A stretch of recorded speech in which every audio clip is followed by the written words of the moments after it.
My father brought his future wife to live with us. She became pregnant and demanded that I leave my own house because she needed my room for the baby. I told her, "Ma'am, this estate belongs to me." At that moment all hell broke loose. The chandelier rattled like it was taking sides. China plates clicked against one another, and my father's breath sharpened in that way that always meant silence was coming. Not peace, just pressure. Hi, my name is Evan Carter. I'm 32, and this house is older than every argument we've ever had. I inherited it from my grandfather, brick by brick, memory by memory. The floorboards remember my first steps. The kitchen still smells faintly of his burnt coffee. She stood in the hallway, hand on her stomach, eyes bright and unblinking. My father stood between us like a trembling bridge. Outside, sprinklers hissed over dry grass, a soft, meaningless rhythm against the chaos inside. I wasn't shouting. That's the part that scared me. My voice felt stripped bare, like the house itself was speaking through me. She said, "You can't be serious about keeping a room from a child." I glanced at the family photos lining the stairwell, my mother smiling from a frame that hadn't moved in 8 years. Dust sat on her glass like a quiet verdict. My father finally spoke my name, low, pleading, as if love were a contract I could still be persuaded to sign. I walked to my bedroom door, rested my palm on the wood, and realized I wasn't just defending a room. I was defending my place in a family that no longer recognized me, and the lock clicked behind me anyway. The lock made a small, final sound, delicate, almost polite, as if it were apologizing for what it sealed in. Inside my room, the air was stale with years of familiarity.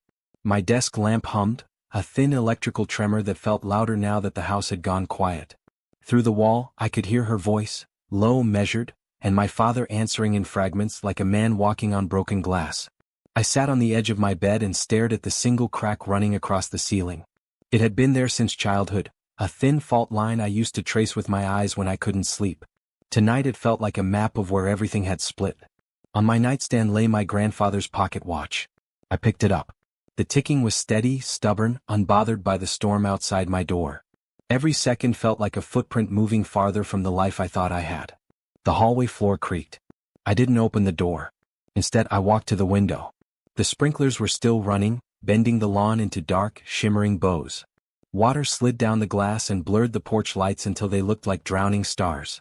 I pressed my forehead to the pane and saw my father through the living room window, small, framed, torn between two futures he could not reconcile. Behind me, my closet door stood ajar, clothes hanging like witnesses waiting to be called. I realized with a strange calm that I wasn't being asked to move rooms. I was being slowly edited out of the house's story, and the watch kept ticking anyway. A soft knock came at my door, 3 careful taps, like my father was afraid of the sound of his own hand. I didn't answer at first. I watched a moth circle the lamp, batter itself against light it could never hold. Only when his shadow stretched under the door did I open it. He looked older in the hallway, sleeves rolled up, eyes carrying an apology he hadn't learned how to say out loud. Behind him, I could hear her moving through the house, drawers sliding, cabinets breathing open, the faint scrape of a tape measure against drywall. "Come to the kitchen," he said. "We need to talk like adults." The kettle was already boiling when I sat down. Steam rose between us like a foggy border. He set a mug in front of me without asking if I wanted it. The tea smelled like mint and something medicinal, a taste of compromise. Through the doorway I saw her in my room. She was measuring. Not gently. Not respectfully. Efficiently. Chalk marks bloomed on my wall like quiet claims. My father folded his hands around his cup. "She's trying to plan," he said, as if planning excused erasing.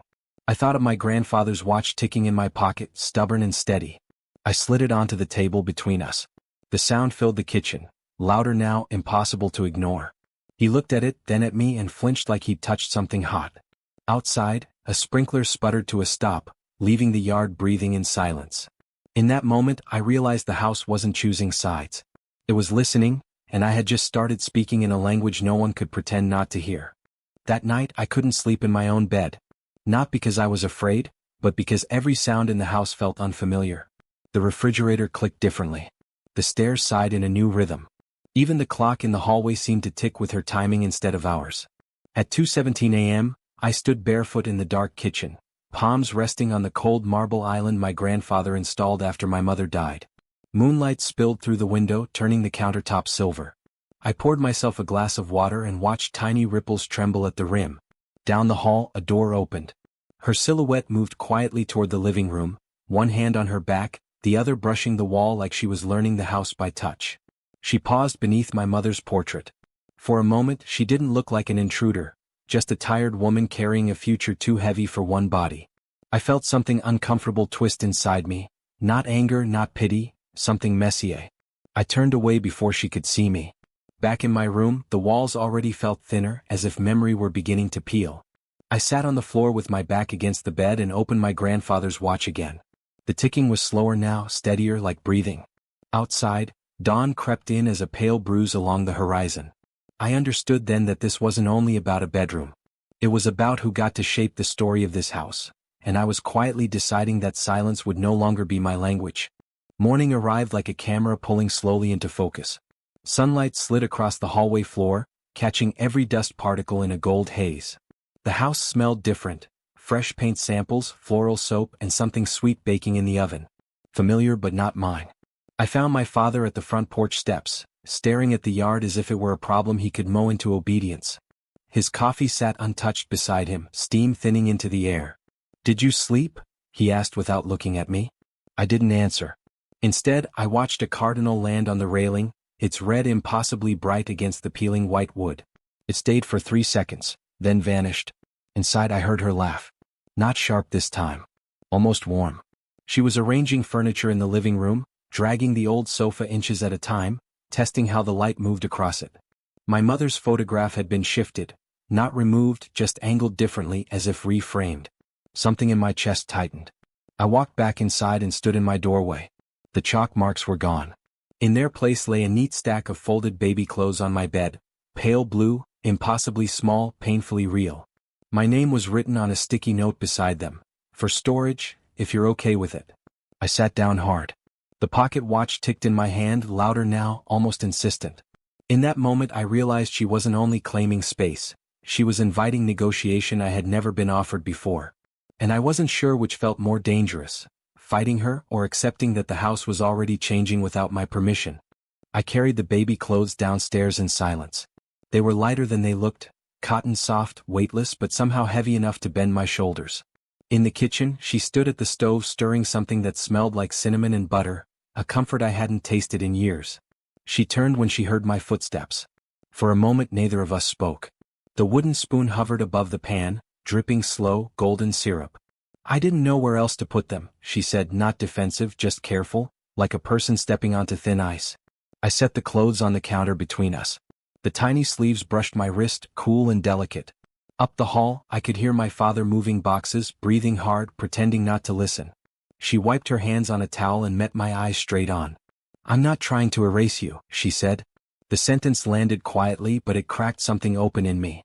Outside, the sprinkler kicked on again, sudden, sharp, alive, and water slapped against the porch like applause nobody wanted.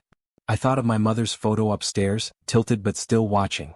"I don't want to disappear," I replied, my voice thinner than I meant it to be. She inhaled slowly, resting one hand on her stomach, the other flat on the counter, my grandfather's counter, and nodded. Then she slid the folded clothes back toward me. "Then help me find a place that doesn't steal yours."